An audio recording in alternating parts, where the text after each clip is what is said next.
بسم اللہ الرحمن الرحیم۔ 5 قسم کی عورتوں پر روزہ رکھنا جائز نہیں، بلکہ ان کو اللہ کی طرف سے چھوٹ دے دی گئی ہے۔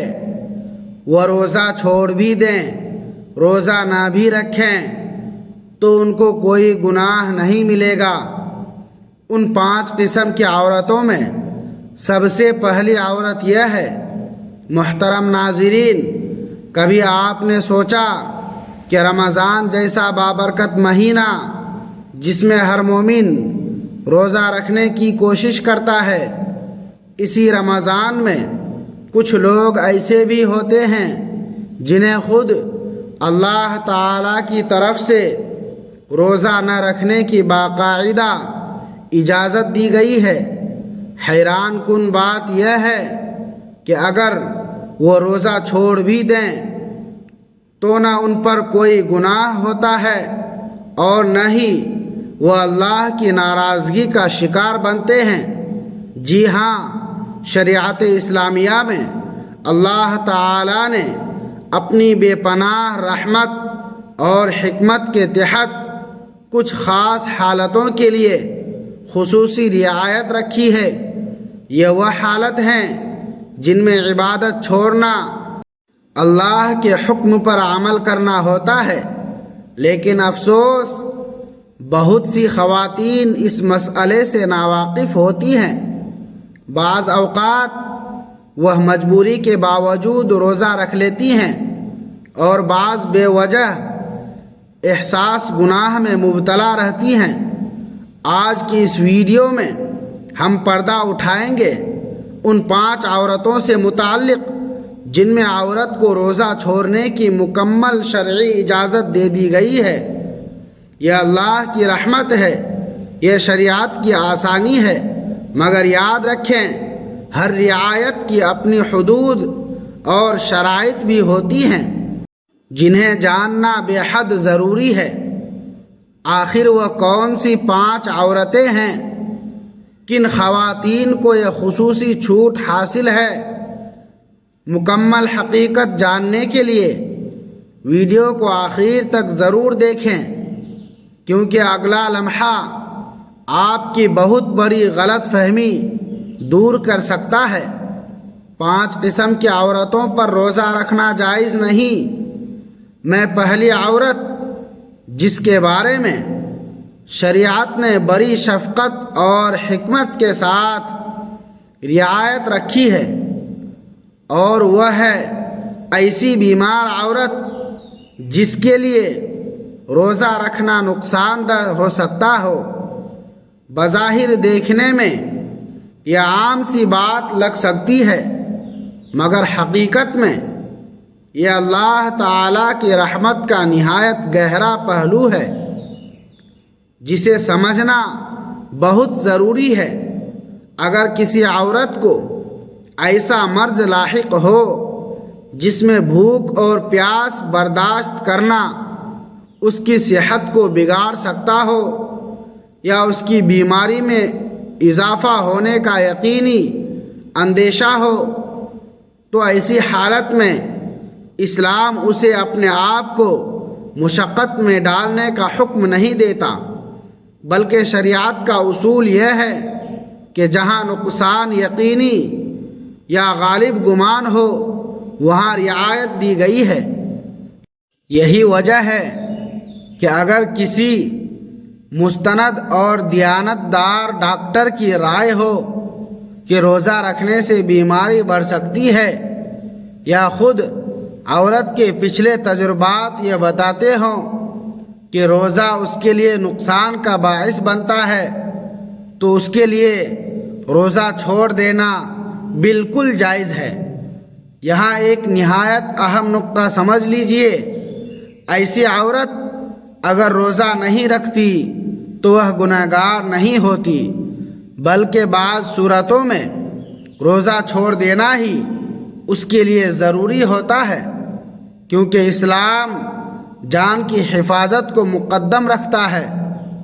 اللہ تعالی اپنے بندوں کو تکلیف میں دیکھنا نہیں چاہتے، اسی لیے بیماری کی حالت میں یہ آسانی عطا فرمائی گئی ہے۔ البتہ اس رعایت کا مطلب یہ نہیں کہ روزہ ہمیشہ کے لیے معاف ہو گیا۔ جب وہ خاتون صحت یاب ہو جائے اور روزہ رکھنے کے قابل ہو جائے تو رمضان کے چھوٹے ہوئے روزوں کی قضا بعد میں ادا کرنا لازم ہوتی ہے۔ یہی شریعت کا متوازن نظام ہے، نہ بیجا سختی نہ بیجا نرمی۔ پس اگر کوئی عورت واقعی بیماری کی وجہ سے روزہ چھوڑتی ہے تو وہ محروم نہیں بلکہ اللہ کی دی ہوئی رخصت پر عمل کر رہی ہوتی ہے۔ اور یاد رکھیں، اللہ کی دی ہوئی رخصت کو قبول کرنا بھی بندگی ہی کی ایک صورت ہے۔ دوسری وہ عورت ہے جس کے لیے شریعت نے نہایت نرمی اور ماں کی ذمہ داریوں کو سامنے رکھتے ہوئے خصوصی آسانی رکھی ہے، اور وہ ہے دودھ پلانے والی عورت جسے اپنے بچے کے لیے دودھ کم ہونے کا اندیشہ ہو۔ بظاہر یہ ایک معمولی خدشہ لگ سکتا ہے، مگر شریعت کی نگاہ میں ایک معصوم جان کی ضرورت بہت بڑی اہمیت رکھتی ہے۔ سوچئے، ایک ماں اپنے ننھے بچے کی مکمل غذا کا واحد ذریعہ ہوتی ہے۔ اگر روزہ رکھنے کی وجہ سے اس کے جسم میں پانی اور غذائیت کی کمی ہو جائے تو اس کے نتیجے میں دودھ کم ہونے لگے تو سب سے پہلے اثر بچے پر پڑتا ہے۔ اسی لیے اسلام نے یہاں سختی نہیں بلکہ رحمت کا دروازہ کھولا ہے۔ اگر کسی دودھ پلانے والی ماں کو اپنے تجربے، جسمانی کمزوری یا قابل اعتماد ڈاکٹر کے مشورے سے یہ غالب گمان ہو جائے کہ روزہ رکھنے سے دودھ متاثر ہوگا اور بچے کی صحت کو نقصان پہنچ سکتا ہے تو ایسی صورت میں اس کے لیے روزہ مؤخر کرنا بالکل جائز ہے۔ وہ چاہے تو اس رعایت سے فائدہ اٹھا سکتی ہے اور اس پر کوئی گناہ نہیں ہوگا۔ یہ بات بھی ذہن میں رہے کہ یہ چھوٹ سستی کے لیے نہیں بلکہ حقیقی ضرورت کے لیے ہے۔ اگر واقعی بچے کی غذا ضرورت متاثر ہونے کا خدشہ ہو تبھی یہ رخصت اختیار کی جاتی ہے، اور جب حالات بہتر ہو جائیں، بچہ بڑا ہو جائے یا ماں خود کو روزے کے قابل محسوس کرے تو رمضان کے چھوٹے ہوئے روزوں کی قضا بعد میں ادا کرنا ضروری ہوتی ہے۔ یہ ہے اسلام کا حسین توازن، جہاں ماں کی صحت بھی محفوظ ہے اور بچے کا حق بھی ضائع نہیں ہونے دیا جاتا۔ لہٰذا اگر کوئی دودھ پلانے والی ماں مجبوری کے تحت روزہ مؤخر کرتی ہے تو وہ کسی کوتاہی میں نہیں بلکہ اللہ کی عطا کردہ آسانی کو قبول کر رہی ہوتی ہے۔ اور یقین رکھیں، رب اپنے بندوں کی نیتوں کو خوب جانتا ہے۔ تیسری وہ خاتون ہے جس کے لیے شریعت نے خاص شفقت کے ساتھ آسانی رکھی ہے، اور وہ ہے حاملہ عورت جسے اپنی جان یا اپنے ہونے والے بچے کے لیے خطرہ محسوس ہو۔ یہ وہ نازک مرحلہ ہوتا ہے جہاں ایک نہیں بلکہ دو زندگیاں ایک جسم سے وابستہ ہوتی ہیں۔ اسی لیے اسلام یہاں غیر معمولی حکمت کے ساتھ رہنمائی دیتا ہے۔ غور کیجئے، حمل کے دوران عورت کا جسم پہلے ہی اضافی بوجھ برداشت کر رہا ہوتا ہے۔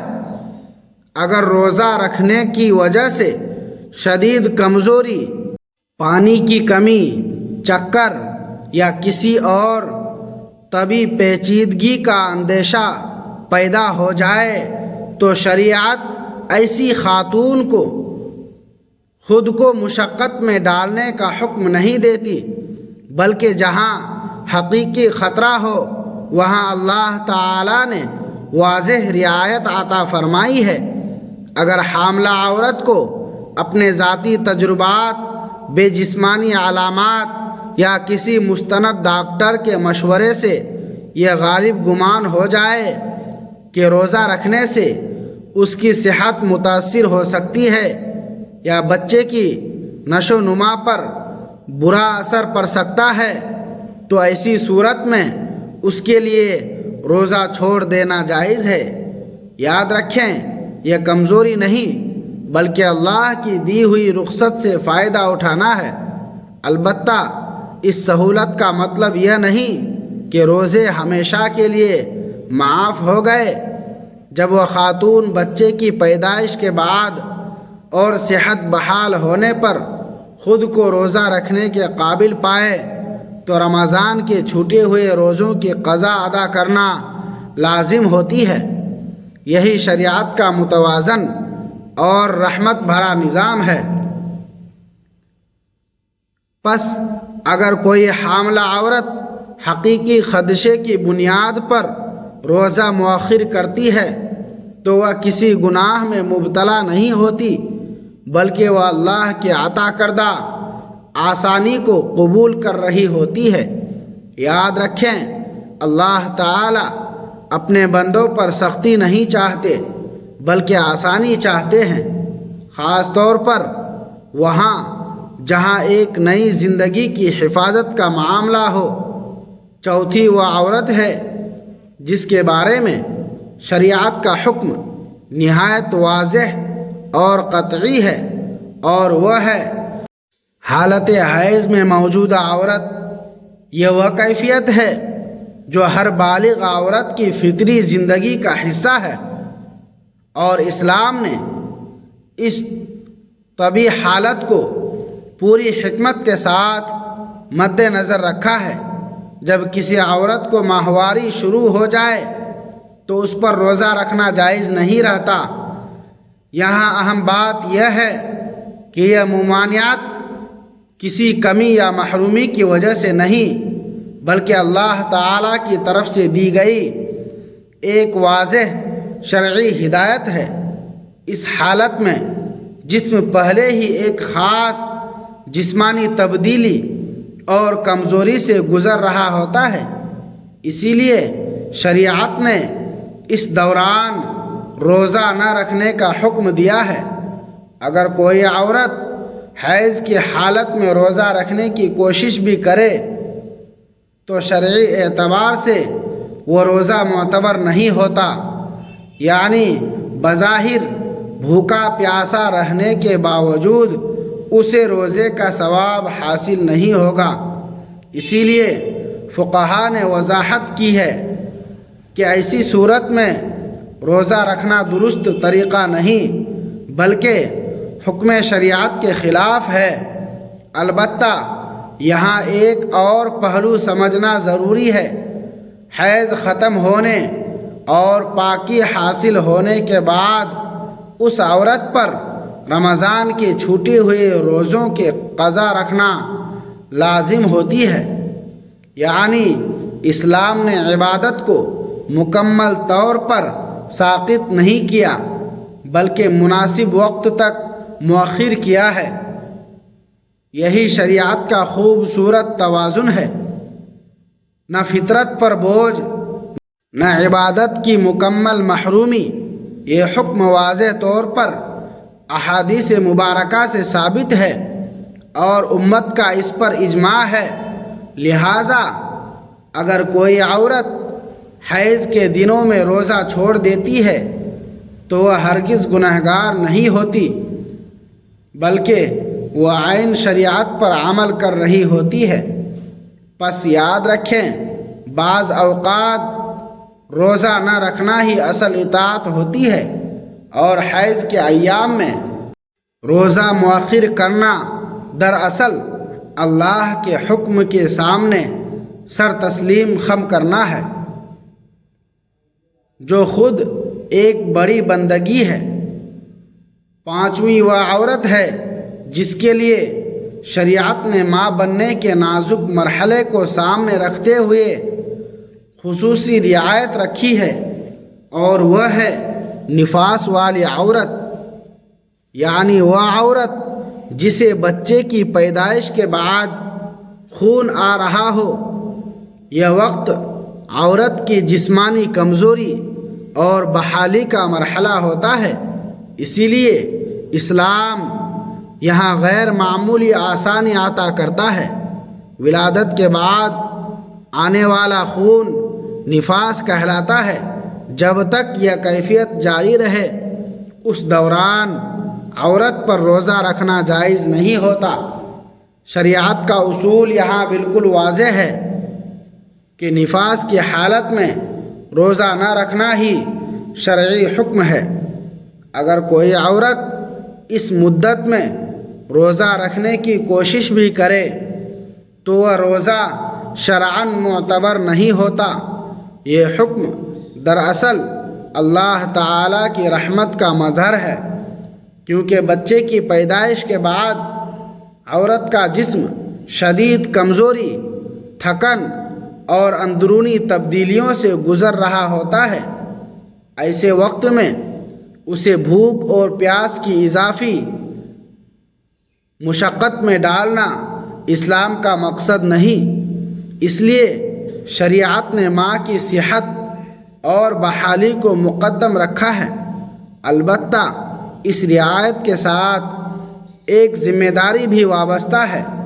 جب نفاس ختم ہو جائے، عورت پاک ہو جائے اور وہ روزہ رکھنے کے قابل ہو جائے تو رمضان کے جتنے روزے چھوٹے تھے ان کی قضا بعد میں ادا کرنا ضروری ہوتی ہے۔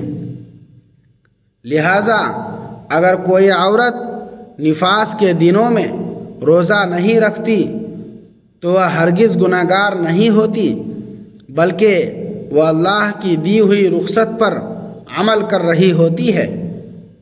یاد رکھیں، ماں بننے کے اس نازک مرحلے میں شریعت کی اس آسانی کو قبول کرنا بھی بندگی ہی کی ایک صورت ہے۔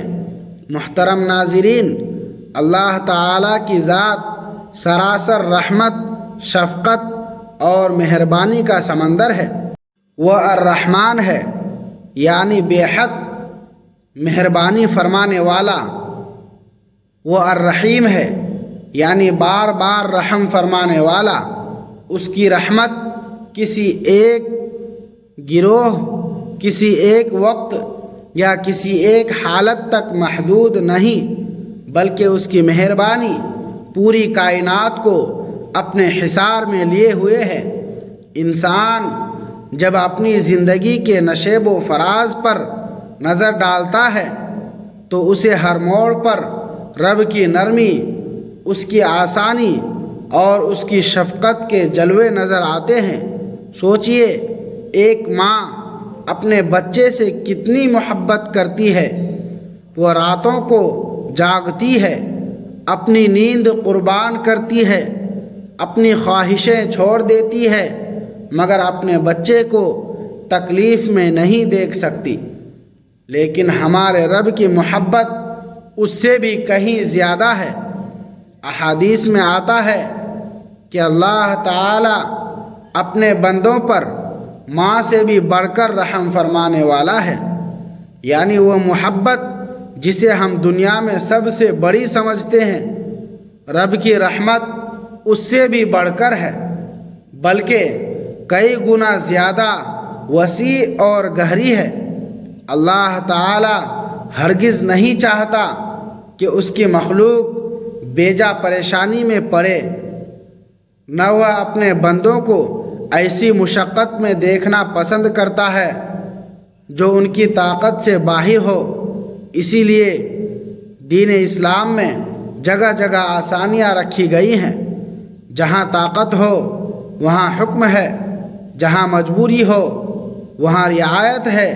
یہ توازن کسی انسانی سوچ کا نتیجہ نہیں بلکہ رب رحیم کی حکمت کا مظہر ہے۔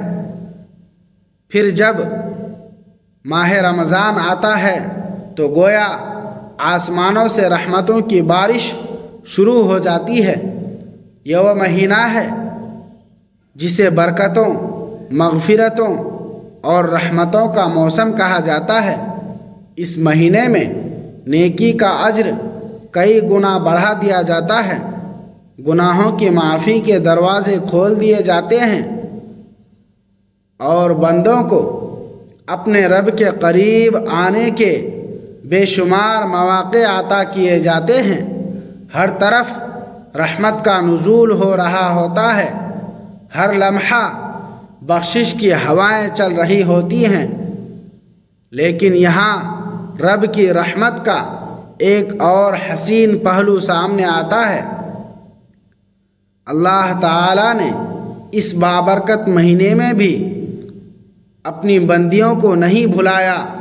اس نے عورتوں پر یکساں بوجھ نہیں ڈالا، نہ ان کی فطری حالتوں کو نظر انداز کیا، بلکہ اپنی کامل حکمت اور شفقت کے ساتھ ان کے لیے خصوصی رعایتیں مقرر فرمائی۔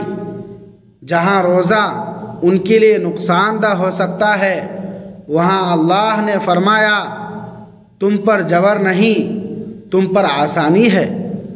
یہی تو رب کی رحمت ہے۔ وہ عبادت بھی چاہتا ہے مگر بندے کی تکلیف کے بدلے نہیں۔ اس لیے بیماری، حمل، دودھ پلانے، حیض و نفاس جیسی حالتوں میں عورت کو روزہ مؤخر کرنے کی اجازت دی گئی ہے۔ یہ محرومی نہیں، یہ اللہ کی طرف سے محبت بھرا تحفہ ہے۔ یہ کمی نہیں، یہ رب کی خاص نظر کرم ہے۔ حقیقت یہ ہے کہ اللہ تعالی اپنے بندوں سے سختی نہیں بلکہ آسانی چاہتا ہے۔ وہ چاہتا ہے کہ اس کی مخلوق سکون میں رہے، تندرست رہے اور اس کی عبادت محبت اور اطمینان کے ساتھ کرے۔ اگر وہ چاہتا تو کسی کو بھی کوئی رعایت نہ دیتا، مگر اس کی صفت ہی رحمت ہے، اس کی شان ہی نرمی ہے، اس کا انداز ہی شفقت ہے۔ لہٰذا جب کوئی عورت اپنی مجبوری کی حالت میں روزہ مؤخر کرتی ہے تو وہ اللہ سے دور نہیں ہو رہی ہوتی بلکہ وہ اسی رب کی دی ہوئی اجازت کو قبول کر رہی ہوتی ہے جو اپنی مخلوق سے 70 ماؤں سے بڑھ کر محبت کرتا ہے۔ رمضان کی یہ رحمتیں ہمیں یہی سبق دیتی ہیں کہ ہمارا رب ہمیں تھکانا نہیں چاہتا، وہ ہمیں سنبھالنا چاہتا ہے، وہ ہمیں آزمانا نہیں چاہتا، وہ ہم پر رحمت نچھاور کرنا چاہتا ہے۔ اگر آپ کو یہ ویڈیو پسند آئی ہے تو اسے لائک اور شیئر ضرور کریں، کمنٹ میں اپنی رائے کا اظہار کریں اور مزید ایسی ایمان افروز ویڈیوز دیکھنے کے لیے ہمارے چینل کو سبسکرائب ضرور کریں۔ شکریہ۔